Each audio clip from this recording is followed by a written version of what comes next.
안녕하세요. DJ 사나입니다. 오늘의 사연 시작해 보겠습니다. 꼭 피를 나눈 형제, 자매가 아니더라도 친구가 될 수 있고 인생에서 꼭 필요한 동반자가 될 수 있다는 말을 믿으시나요? 저의 경우는 이 말이 충분히 가능하다고 생각하고 있어요. 왜냐하면 제가 그런 동반자를 둔 장본인이기도 하니까요. 가족의 모습은 다양할 수 있고 무조건 모두가 같은 부모님 사이에서 태어난 것만이 가족은 아니라는 생각을 해요. 특히 요즘처럼 다양한 가족 형태가 있는 세상에서 이런 다양한 가족을 인정해야 하는 건 당연하고요. 하지만 제가 어린 시절만 해도 평범하지 않은 가족은 환영받지 못했고 내가 선택하지 않았다고 해도 늘 기죽어야 했고 창피해야 했기도 했어요. 그런 상황에서도 굴하지 않고 꿋꿋이 성장했고 소중한 제 하나뿐인 가족도 얻을 수 있었고요. 지금부터 그 산 증인인 제 이야기를 해보려고 합니다. 안녕하세요. 저는 올해 나이 기준으로 48살이 된 여자입니다. 더 정확히 이야기를 드리자면 요즘 말로 골드미스라고 하더라고요. 네, 맞아요. 저는 결혼을 하지 않은 싱글 여성이에요. 그럼에도 전 나름대로 성공적인 인생을 살고 있고 과거 회사에서도 꽤 높은 직급을 맡아 모든 프로젝트를 진행했을 정도로 능력이 좋았고 지금은 한 회사의 대표로 있기도 하고요. 이렇게 열심히 제 능력을 키우고 살아가느라 안타깝게도 결혼은 하지 못했네요. 물론 이렇게 이야기를 하면 핑계라고 할 수 있겠지만 결혼을 아예 하지 못할 뻔한 건 아니에요. 하지만 결혼 정년기가 와 제가 좋아하던 사람과 결혼을 하려고 하던 상황에서 상대방과 비교했을 때 상당히 기우는 저희 집 사정과 남들과 다른 가정 환경으로 환영받지 못한다는 걸 눈치챘거든요. 애초에 자존심도 센 성격이었던 전 사랑하는 사람과 하는 결혼에 대해 싫은 소리를 듣고 숙이면서 하는 결혼이 하고 싶지 않았기 때문에 자진해서 이별을 통보했고 그 후로 쭉 결혼은 생각도 하지 않은 채 지내왔어요. 제 태생과 집안 사정은 제가 선택할 수 있는 것이 아님에도 불구하고 이로 인해서 평가를 받는다는 것이 견딜 수 없이 싫었거든요. 정말 자존심이 세죠? 제가 이렇게 자존심이 센 사람이 될 수밖에 없었던 건 아마 다들 눈치를 채셨겠지만 제 어린 시절의 가정 환경 때문이었어요. 우리 집은 늘 가난했고 그래서인지 옷 한 벌을 돈을 주고 사서 입는 일도 없었어요. 엄마는 늘 누군가 이미 한 차례 입었던 옷 중에서 멀쩡한 옷을 골라오시면 그 옷을 제가 물려받아서 입고 지냈거든요. 매번 크는 저에게 새 옷을 사입힐 형편이 되지 않았기도 하고요. 물론 이런 생활을 한다는 것이 당연하다고 느끼는 시절도 있었어요. 어린 시절에는 제가 가난하다는 생각을 전혀 해본 적이 없고 하나밖에 없는 동생과 지내면서 한 번도 이상한 가정 환경이라고 생각을 해본 적도 없었어요. 제가 보고 자란 건 그런 환경이었고 그래서 당연하다고 생각을 하면서 지냈던 것이기도 하고요. 하지만 뭔가 이상하다는 것을 깨닫게 되는 건 그리 오랜 시간이 흐르지 않았어요. 제가 초등학교 졸업을 하고 중학교 진학을 하게 되면서 내가 남들과는 다르게 가난한 집안에서 태어난 딸이구나를 알게 되었고 엄마와 아빠 그리고 동생과의 관계도 일반적인 가족의 모습이 아니라 조금은 이상한 가족이구나라는 걸 알 수 있었거든요. 저는 엄마를 따라서 아버지와 함께 살고 있지만 사실 친아버지가 아니었어요. 친아버지는 이미 돌아가셨고 친아버지가 돌아가신 후 얼마 지나지 않아서 엄마는 제 손을 잡고 새로운 집으로 다시 재가를 하셨어요. 그리고 그곳에는 저 혼자뿐만이 아니라 저와 1살 차이가 나는 여동생 하나가 더 있었어요. 태어날 때부터 함께 했던 것이 아니니 동생이 뭔가 다르다는 건 알았지만 배가 다른 동생이라는 사실은 나이를 먹으면서 알게 됐어요. 그렇게 여동생과 전 우리의 의지와는 전혀 상관없이 부모님들의 재혼으로 인해 가족이 되었어요. 당시 엄마는 친아버지가 돌아가신 후 혼자서 절 키울 자신이 없다고 판단을 했다고 했어요. 그래서 선택한 것이 바로 새로운 양아버지를 만나 결혼을 해 함께 절 키워내려고 하셨던 것이죠. 하지만 이미 아이가 있던 양아버지와의 생활도 그리 넉넉하지는 못했던 것 같아요. 중학교 진학을 하니 여동생과 내가 일반적인 자매가 아니라는 건 쉽게 알 수 있었어요.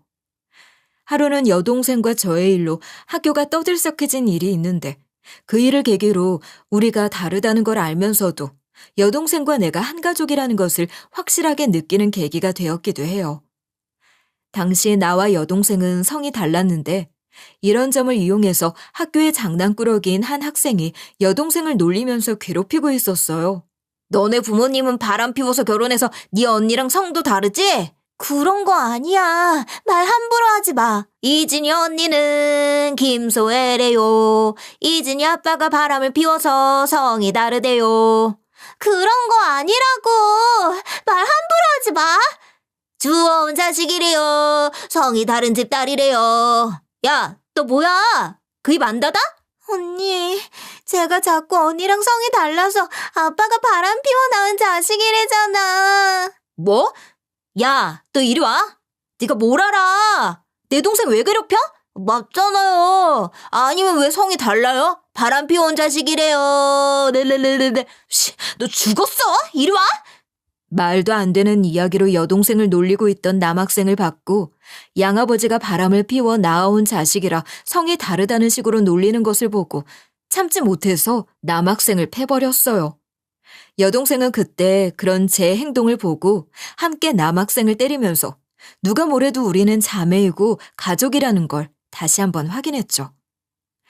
워낙 가난한 집안 사정 때문에 수학여행은 당연히 꿈도 못 꿨고 급식비를 밀리는 통에 맨날 교무실에 불려가 독촉을 받는 일도 흔했어요. 이런 상황은 저를 날로 자존심이 강한 아이로 키웠는데 모두가 다 저처럼 반발심이 생기는 건 아닌가 보더라고요. 여동생은 전혀 그렇지 않았거든요. 저와 여동생은 성향도 성격도 확연히 달랐어요. 부모님은 재혼을 했음에도 불구하고 생활고가 심하다 보니 늘 돈 문제로 다투셨어요. 여름엔 집에 비가 샜고 바퀴벌레나 쥐가 나오는 건 기본이었고 무엇보다 그 시절 푸세식 화장실을 쓰는 건 우리 집뿐이었으니 얼마나 가난했는지 알 수 있었죠. 당시 연탄을 때워 쓰던 시절이었는데 연탄이 없어 맨날 동생과 벌벌 떨면서 옷을 껴입고 지내는 것이 일상이었고 엄마는 그럴 때마다 옆집에 가서 연탄을 빌려오느라 애를 먹었던 기억이 제 머리에 선명해요. 그래서인지 제가 기억하는 우리 엄마의 모습은 다 해졌지만 두꺼운 조끼를 껴입고 추운 날씨 탓에 늘 볼과 코끝이 빨갰던 모습이에요. 이런 시절을 겪었음에도 불구하고 저는 여동생과 사이가 나쁘지 않았어요. 힘든 시절 속 그나마 즐거움 중 하나는 1살 터울인 여동생이었고 처음 만나 함께 커가는 과정에서도 많은 것들을 공유하고 지내면서 정말 가깝게 지냈거든요. 그러나 엄마와 양아버지는 우리 사이처럼 그리 좋은 사이를 유지하지 못하셨어요. 가난이라는 것이 문을 열고 들어서면 사랑은 창문으로 도망을 간다는 말이 있듯 처음에는 행복한 새 출발을 생각하며 시작했겠지만 엄마와 양아버지의 결혼 생활은 결국 가난 앞에서 무참히 무너져 내렸어요. 돈은 사이가 좋던 부부도 싸우고 미워하게 만들었고 결국 두 분은 또다시 이혼을 하게 되셨어요. 부모님의 이혼으로 자연스럽게 저와 여동생 또한 헤어지게 되었고 더는 함께 지낼 수 없게 되었어요. 이혼을 한 후 엄마는 절 데리고 단칸방으로 이사를 나갔고 언제나 늘 살기 위해서 일을 하셨어요. 나 하나 먹여 살리고 엄마 자신을 돌보는 일조차 쉽지 않았기에 늘 고된 삶을 사셨고 그 와중에 가난한 집 딸에게 거는 부모의 기대가 그렇듯 제가 열심히 공부를 해 개천에서 난 용이 되기를 간절히 바라셨어요. 엄마가 이렇게 고생하고 일하는 이유는 다 우리 소혜 때문인 거 알지? 넌 아무 걱정 말고 공부만 해. 왜 나 때문에 엄마가 고생해? 그러지 마라. 아니야. 엄마는 배운 것도 없고 돈도 없어서 소혜처럼 똑똑하게 못 살았으니 우리 소혜는 개천에서 난 용처럼 잘 돼야 해. 엄마는 그러면 죽어도 여한이 없어. 알았어, 엄마. 나 공부 열심히 할게. 그래. 엄마가 밥은 못 먹어도 너 공부한다고 하면 책은 빚을 내서라도 사줄 거야. 우리가 다시 일어서는 방법은 네 성공밖에 없다. 알지? 네, 알겠어요. 열심히 할게. 그래, 봤지? 엄마 인생이 얼마나 후진지. 넌 그렇게 살면 안 돼. 네가 내 인생이고 내 목표야. 엄마 실망시키면 안 된다. 네, 열심히 할게요. 엄마의 하루가 고되면 고될수록 실패한 엄마의 인생의 보상은 저였고, 저는 그런 엄마를 실망시키면 안 된다는 강압, 압박과 강박으로 어떤 것도 하지 못한 채 공부만 매진했어요. 하루하루를 힘들게 지내는 엄마의 삶의 이유가 저라는 사실을 인지하면서 제대로 된 직업을 가지고 공부를 해 훌륭한 사람이 되어야만 엄마를 실망시키지 않는 일이라고 생각했거든요. 어쩌면 이제와 생각을 해보면 엄마의 인생을 저에게 보상받으려는 일종의 세뇌가 아닐까 싶기도 하지만 그땐 그랬어요. 엄마가 내 유일한 가족이었고 그런 엄마를 호강시켜드려야 한다는 것이 제 인생 목표였기도 하고요. 그렇게 엄마의 희망대로 저는 공부를 열심히 했고 엄마의 바람대로 정말 좋은 명문대학교에 입학을 했어요. 대학 합격을 했다는 소식을 들은 엄마는 제가 본 모습 중 제일 환하고 기쁜 표정을 하며 웃으셨어요. 엄마, 나 한국대학교 합격했어. 아유, 엄마는 이제 죽어도 여한이 없다. 우리 딸이 날 대신해서 이렇게. 이제 과외도 하고 아르바이트도 하면서 나도 엄마 도울게. 키워놓으니 이런 날도 오네. 조금만 더 고생하고 버티면 우리 모녀도 좋은 날 올 거야. 정말 장하다 내 딸. 이제 좀 쉬면서 지내요. 나도 도울 테니까. 그래. 박복한 팔자에 자식복은 있다고 하더니 그 말이 딱 맞았네. 엄마는 오늘 밥 안 먹어도 배가 부르다. 그렇게 좋아? 그럼 엄마 평생 제일 기쁘다. 아이같이 좋아하는 엄마를 보니 마음이 뿌듯했어요. 이렇게 새로운 인생을 시작하는 동안 여동생과는 엄마와 양아버지 모르게 계속 연락을 하며 지내왔어요. 바빠서 자주 보진 못해도 대학 진학을 했다는 소식을 전했고 여동생은 마치 자기 일처럼 기뻐해줬고요. 그렇게 대학만 졸업하면 제 인생에도 꽃길이 펼쳐질 것이라고 기대했어요. 제가 대학 진학을 해 새로운 인생을 시작할 때 여동생은 저와 달리 공부를 제대로 하지 못했고 중학교부터 이곳저곳에서 일을 하면서 돈을 벌고 지냈어요. 간간히 연락을 하거나 학교 자율학습 시간이 끝난 시간에 만나 간식을 먹으면서 이야기를 하곤 했는데 여동생은 늘 제가 입은 교복이 부럽다는 듯 만져보고는 했거든요. 그런 여동생이 안쓰러워 교복을 바꿔 입어보기도 하면서 대리만족을 느끼면서 지냈죠. 일을 하고 있다는 건 알았던 상황에서 어느 날 여동생이 절 찾아와서 이야기를 했어요. 이제 성인이 되었으니 공장으로 들어가서 돈을 벌어야 해서 이 동네를 떠나게 되었다고 했어요. 마지막으로 절 만나서 인사를 하고 싶기도 하고 대학교 구경도 하고 싶다며 찾아왔던 것이었어요. 야, 대학교는 이렇게 크고 좋구나. 우리 언니 출세했네. 왔으니 학교 구경도 하고 밥도 먹고 그러고 가자. 아니야, 나 오늘 언니한테 작별 인사하러 온 거야. 시간이 많진 않아. 왜? 갑자기 어디 가? 응, 나 이제 저기 천안의 공장으로 들어가. 언니한테 인사도 하고 이것도 줄 겸 몰래 온 거야. 자, 받아. 갑자기? 그럼 이제 여기 없어? 못 봐? 아, 이건 또 뭐고? 응, 나 이제 공장 가면 못 볼 것 같아서. 이거 내가 그동안 일하면서 아버지 몰래 모아둔 용돈. 언니 주려고 모았어. 받아. 야, 이런 거 있으면 너 쓰지. 왜 나 주고 그래. 이제 못 보는데. 언니 대학교 가면 내가 도움 주고 싶어서 모은 건데 대학교 등록금은 택도 없더라.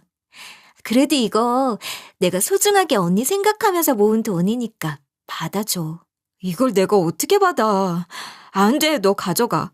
난 이제 공장 들어가니까 또 모으면 돼. 내가 언니 줄 수 있는 건 이거밖에 없잖아.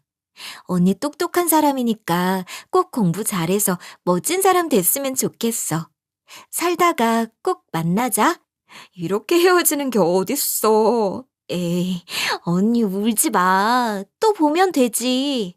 그리고 이 돈은 내가 언니 때문에 정말 열심히 모은 거니까 절대 엄마 위해서 쓰지도 말고 언니가 정말 힘들 때 그때 꼭 써. 그럼 고마울 것 같아. 이렇게 큰 돈을 주고.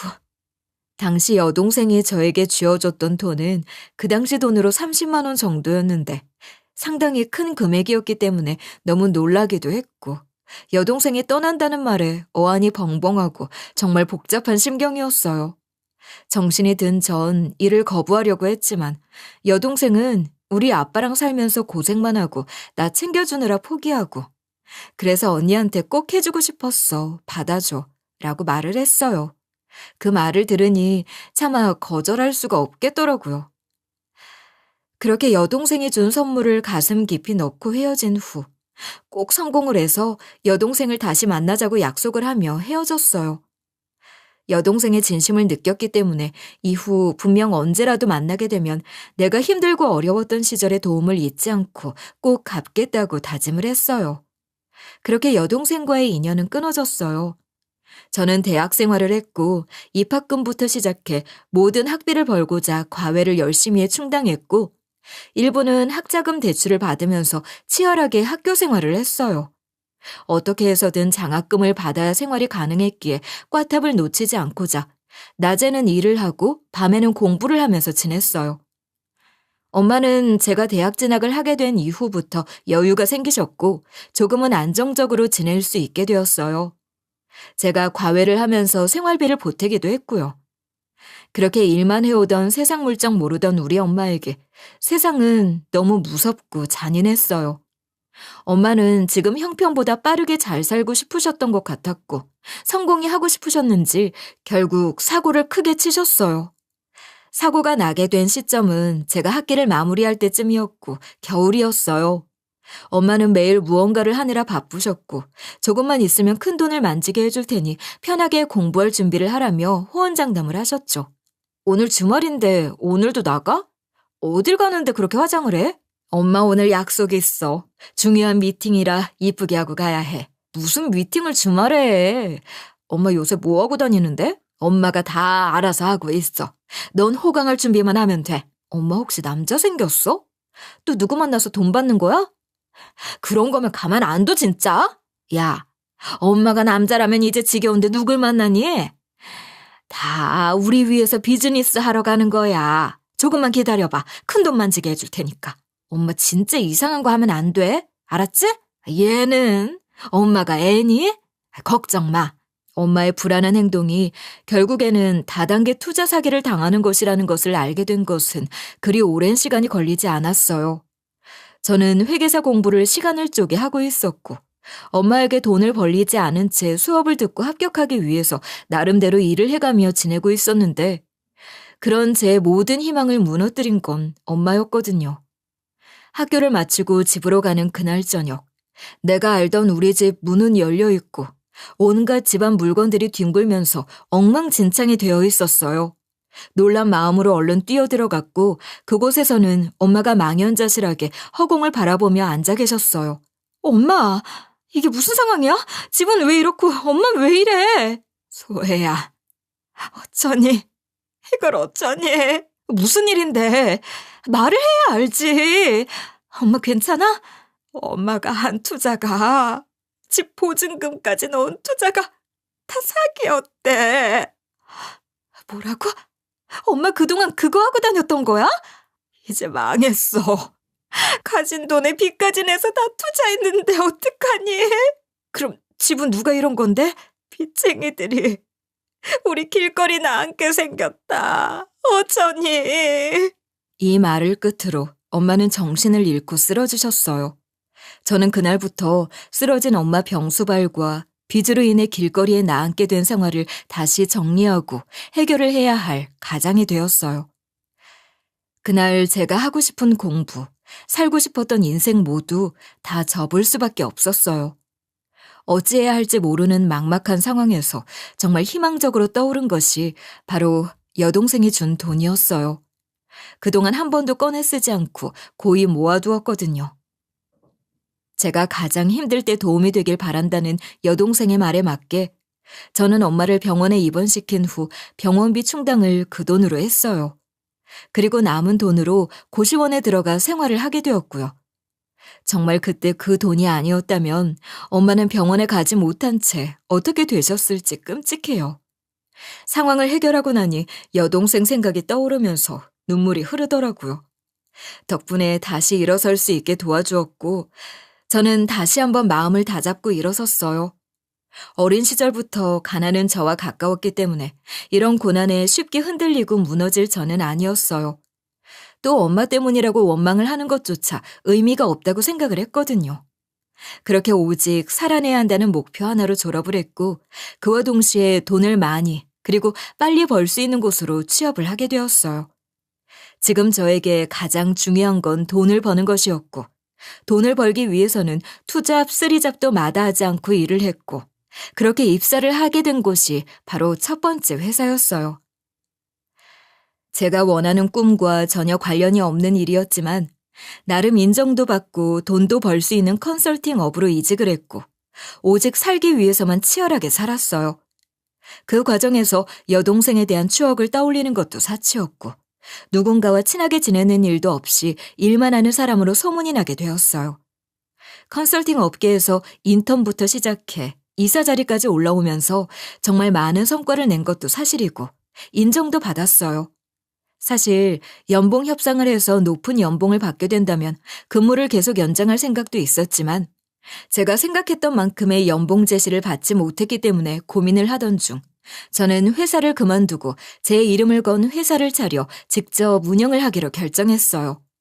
사업을 시작하게 된 때는 제 나이 36살이었고 조금 이른 나이에 제가 대표로 있는 회사를 설립했어요. 처음에는 많은 인력도 충원을 할 여력이 없었기 때문에 유일하게 전 회사에서 절 잘 따라주던 사수 한 명과 함께 소박하게 사업체 운영을 시작했어요.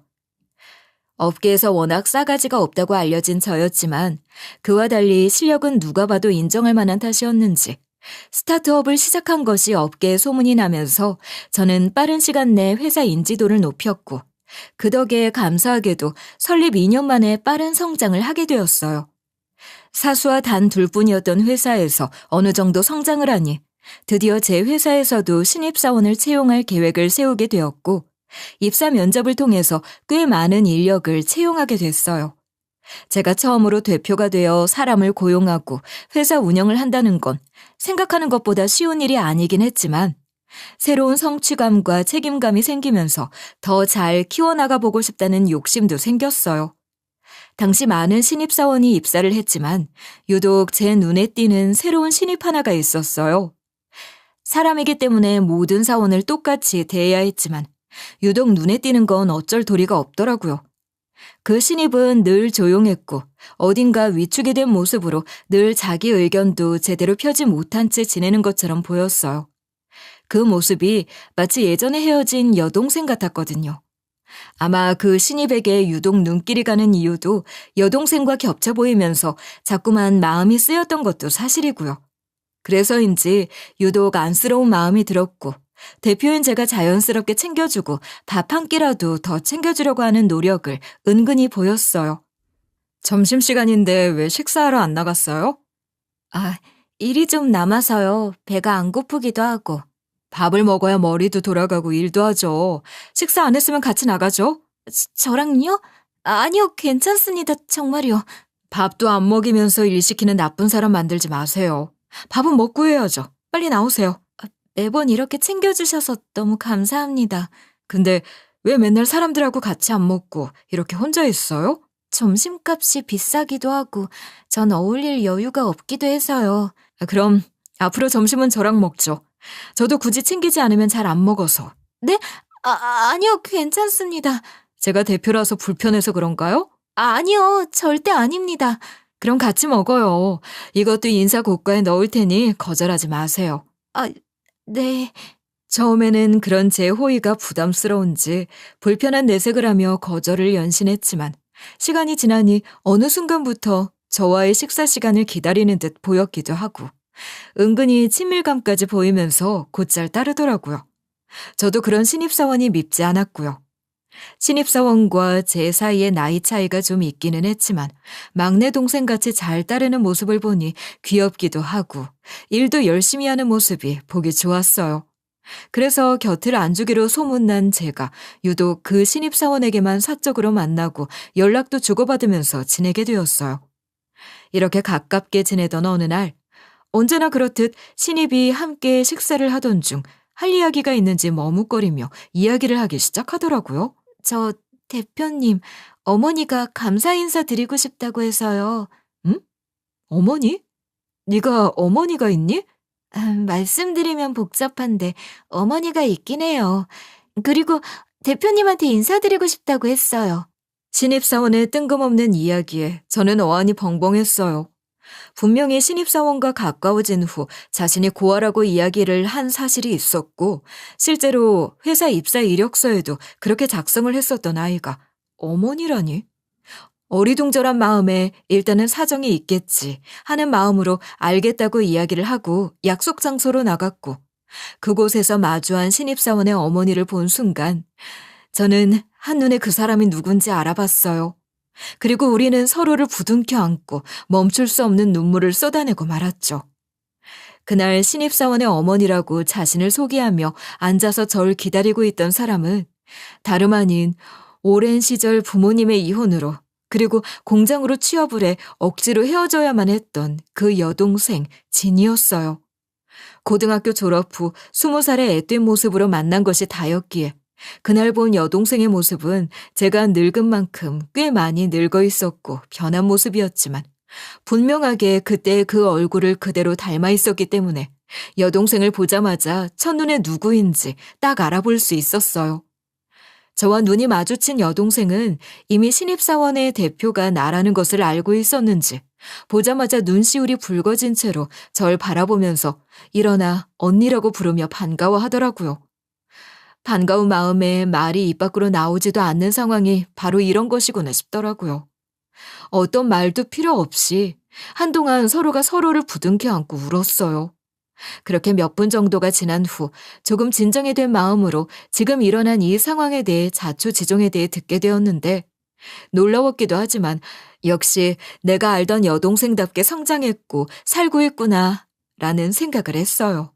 그래, 어떻게 지낸 거야? 왜 우리 직원의 어머니라는 거고? 뭐가 뭔지 정말 하나도 모르겠다, 얘. 맞아, 언니. 내가 지은이 엄마야. 마음으로 낳고 키웠으니 내가 엄마지 뭐야. 안 그래? 아, 그럼 어떤 사이인 거야? 언니 또 우리처럼 생각했지? 그런 거 아니야. 말 그대로 내가 가슴으로 낳아 키우는 내 딸이야.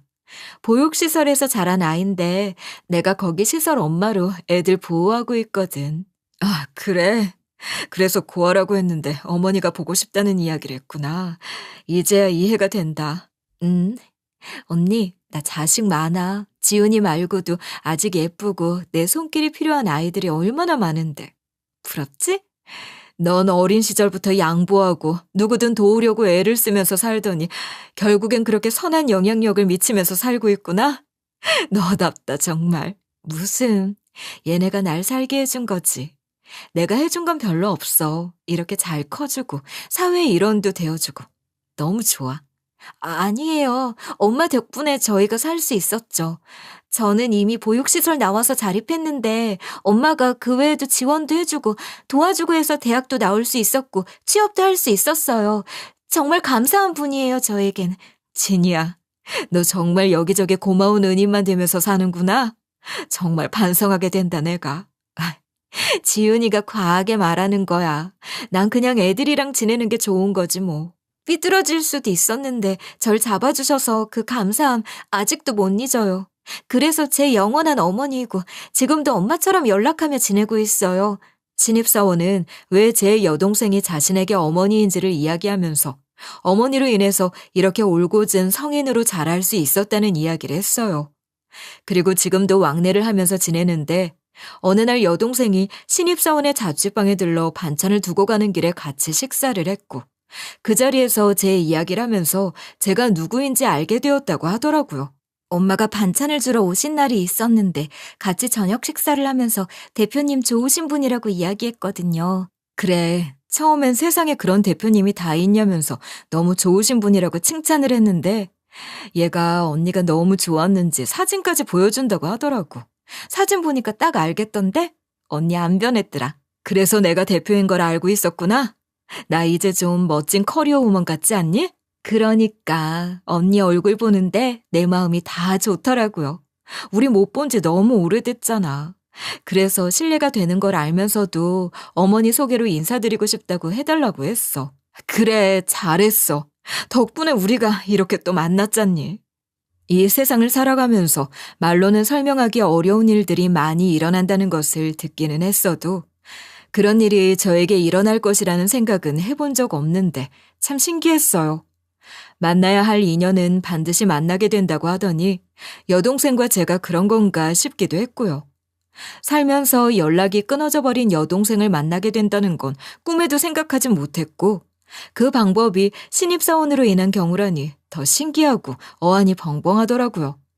이제야 드는 생각이지만 신입사원이 유독 눈에 들어오고 안쓰러웠던 건 여동생의 영향을 받아서 그 아이가 여동생으로 느껴진 것이 아닐까 싶은 생각도 했어요.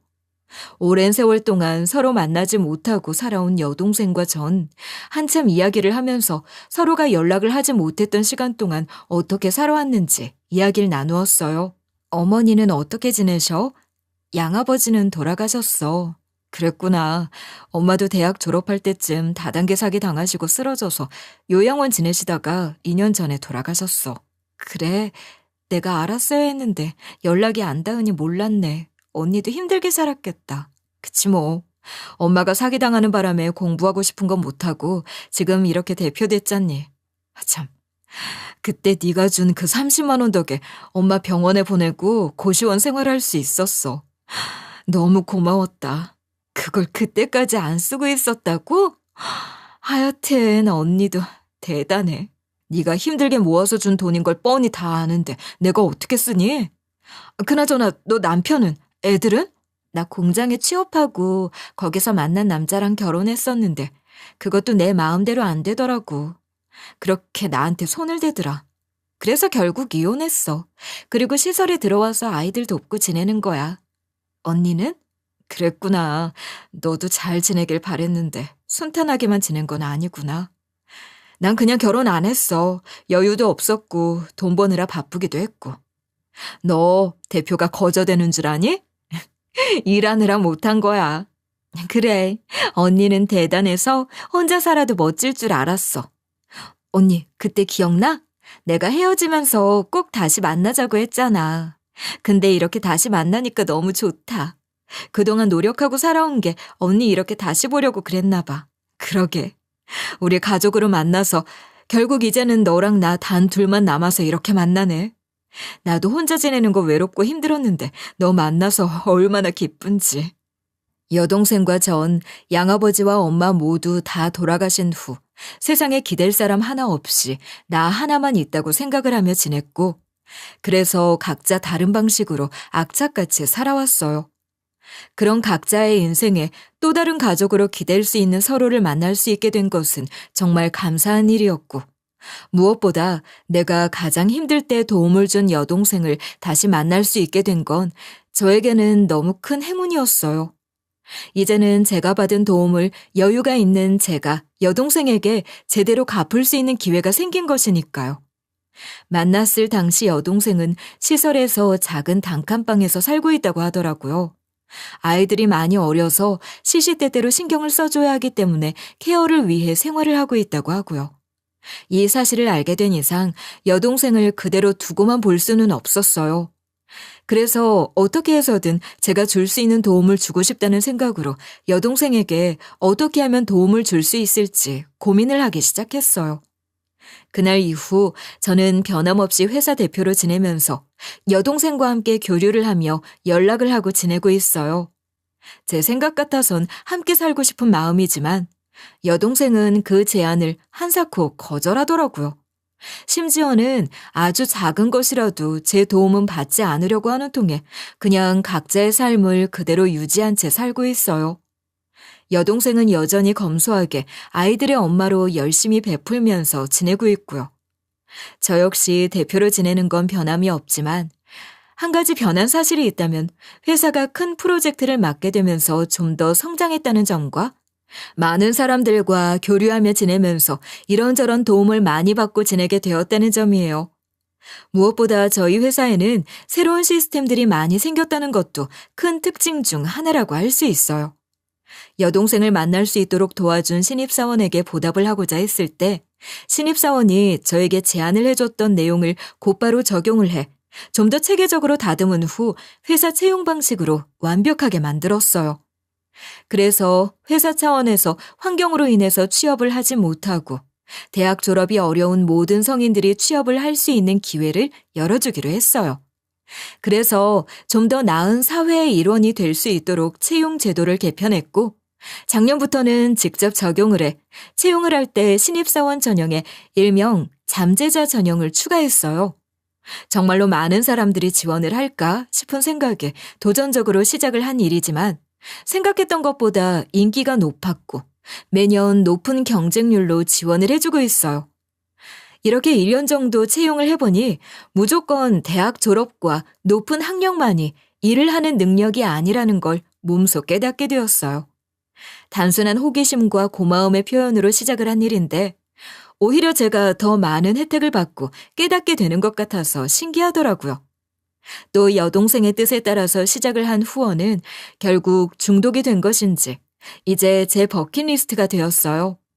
여동생이 지내고 있는 시설에 대한 후원뿐만 아니라 이제는 다양한 아동복지 시설을 찾아서 후원을 하고 기부와 함께 봉사활동까지 함께하고 있어요. 당장 내 눈앞에 고통이 가장 크다고 느끼면서 이 어둠을 이겨내고 싶은 마음에 열심히 달려오느라 저와 같은 상황에서 고통받는 아이들을 외면했다는 것이 미안해지더라고요. 사람은 누구든 직접 겪고 경험을 해보지 못한다면 그 시절의 괴로움이 얼마나 심각한지 전혀 알 수 없다는 건 당연한 이야기일 수 있어요. 무엇보다 힘들게 살아온 인생에서 누군가에게는 별것 아닐 수 있는 작은 도움이 인생을 바꾸기에 충분한 역할을 한다는 것을 느껴본 사람이라면 그 아픔과 고통을 누구보다 잘 느낄 수 있겠죠. 저의 경우가 그랬어요. 아이들을 돕기 위해 간 시설에서 아이들의 눈빛을 보는 순간 너무 가슴이 아프고 조금이라도 도움을 주고 싶더라고요. 왜 그동안은 그런 생각 자체를 못했는지 참 안일하게 살았다는 생각이 들면서 반성을 하게 되더라고요. 누군가 밖에서 절 본다면 참 화려한 인생이고 싱글 라이프를 즐기는 대표라고 생각을 하실 수도 있겠지만 사실 가족도 없고 혼자인 저의 가장 약한 부분을 들키지 않으려고 늘 강하게 치열하게 살아왔다는 건 숨길 수 없는 사실인 것 같아요. 저에게는 유일한 가족으로 여동생이 있어요. 그리고 그 여동생은 저에게는 없는 수없이 많은 아이들이 있고 그 아이들은 이제 저의 조카라고 할 수 있죠. 이 많은 조카들이 있으니 저는 혼자가 아니라고 생각해요. 이렇게 많은 조카들에게 용돈을 주려면 정말 열심히 일을 하고 번 돈과 명예를 이용해서 최선을 다해 도와야 한다고 생각해요. 이 아이들이 올바른 사회 구성원이 될 수 있도록 돕는 건 이제 여동생의 목표뿐만 아니라 제 목표이기도 하고요. 누군가는 악착 같은 성공을 했고 이 성공에 전혀 도움을 준 바가 없는 아이들을 위해서 지금의 것들을 함께 누리는 것이 억울하지도 않냐는 이야기를 할 수도 있어요. 하지만 아직 많은 나이는 아니지만 제가 살아온 과거를 천천히 돌아보면 모든 삶이 저 혼자서만 노력한다고 사라진 것은 절대 아니더라고요. 최악의 순간에도 절 생각하고 도움을 준 여동생이 있었고 또 어린 시절 어려움 속에서도 절 포기하지 않고 끝까지 책임져준 엄마가 있었으니까요. 누군가 그러더라고요. 인생에서 정말로 마음을 나눌 사람이 단 한 명만 있어도 성공을 한 인생이라고요. 예전에는 이런 명언을 보면 저에게는 그 누구도 없다고 생각을 하면서 부정적인 생각을 했었어요. 하지만 이제는 전혀 그렇게 생각하지 않아요. 외롭다고 생각했던 나에게도 살아가야 할 이유가 있었고 또 나를 돕기 위해서 어딘가에서는 진심으로 바라며 기도를 해준 사람들이 있었다는 걸 이제는 알 수 있거든요. 그렇기에 지금의 제 성공은 저 혼자만으로 이루어진 건 절대 아니죠. 저 역시 인생의 황혼기로 달려가고 있는 시기이기에 치열하게 경쟁하면서 1등을 하기 위해 노력하며 앞만 보고 살았던 삶을 조금은 멈추고 주변도 둘러보면서 내가 살면서 받았던 작은 도움이 필요한 누군가에게 베풀면서 그렇게 살고 싶어요. 나이를 먹으면 철이 든다고 하더니 정말 이렇게 철이 드는 건가 싶은 마음이 들기도 하고요. 앞으로 남은 인생은 여동생과 함께 재미있게 하고 싶은 것들을 하면서 그렇게 살고 싶어요. 여러분들이 듣기에는 사이다 같은 사연이 아니라서 실망을 하실 수 있기도 하겠지만 그래도 나름 파란만장했던 제 삶의 이야기를 들으면서 누군가는 희망을 얻으셨으면 좋겠고 또 누군가는 소중한 사람들을 돌아볼 수 있는 계기가 되었으면 좋겠습니다. 제 이야기를 들어주셔서 감사해요. 여러분들의 삶에도 늘 행복이 깃들길 바랄게요.